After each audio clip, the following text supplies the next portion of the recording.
ফ্যাসিবাদ বিরোধী আন্দোলনে যারা যুক্ত ছিল, দেখুন আমরা তো গণতন্ত্রের জন্য লড়াই করছি।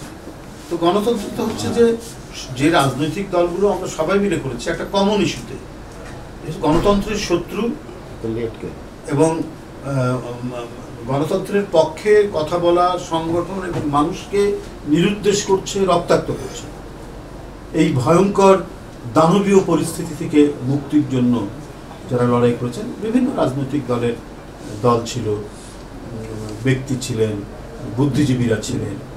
তো এখন এই 5ই আগস্টের পরে স্ব রাজনৈতিক দল নিজস্ব চিন্তা চেতনা নিয়ে তারা সংগঠন করবেন, রাজনীতি করবেন, নির্বাচন করবেন।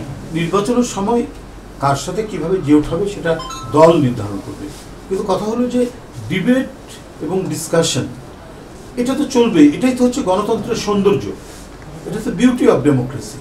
যে আমরা এই সমাজের মধ্যে নানা মতের মানুষ, আমরা আমাদের কর্মসূচি তুলে ধরবো, আমাদের নীতি তুলে ধরবো, অন্যের নীতির আমরা সমালোচনা করব, এর মধ্যে দিয়ে একটা গণতান্ত্রিক সমাজ বিনির্মাণ হবে। এভাবেই একটি রাষ্ট্রীয় গণতন্ত্রের বিকাশ হবে। এই জন্যই তো আমাদের লড়াই, এই জন্যই সংগ্রাম। কিন্তু সেটা সংঘাতের দিকে যাবে না, সেটা রক্তক্ষয়ী হবে না। সেটার চূড়ান্ত সমাধান দেবে নির্বাচনে জনগণ যার নীতিকে সমর্থন করবে তারা সরকার গঠন করবে। সেই নীতি সেই সব কিছুদিনের জন্য, অর্থাৎ একটি নির্দিষ্ট মেয়াদকালের জন্য তারা বিজয়ী হলো। তারপরে যদি তাদের কোনো ভুল হয়, আবার পরবর্তী নির্বাচনে জনগণ যাকে মনোনীত করবে, ভোট দেবে, সেটাই হবে। এটাই তো হচ্ছে গণতন্ত্রের পালাবদল। ডেমোক্রেসি ট্রায়াল এবং এররের মধ্যে দিয়ে এগিয়ে যায়, চূড়ান্ত তার এভলিউশন হয় হচ্ছে ট্রায়াল এবং এররের মধ্যে দিয়ে। তো এই যে পথ চলার গণতন্ত্র, এটাই বারবার ফ্যাসিস্টরা, ডিকটেটররা আটকে দিয়েছিল।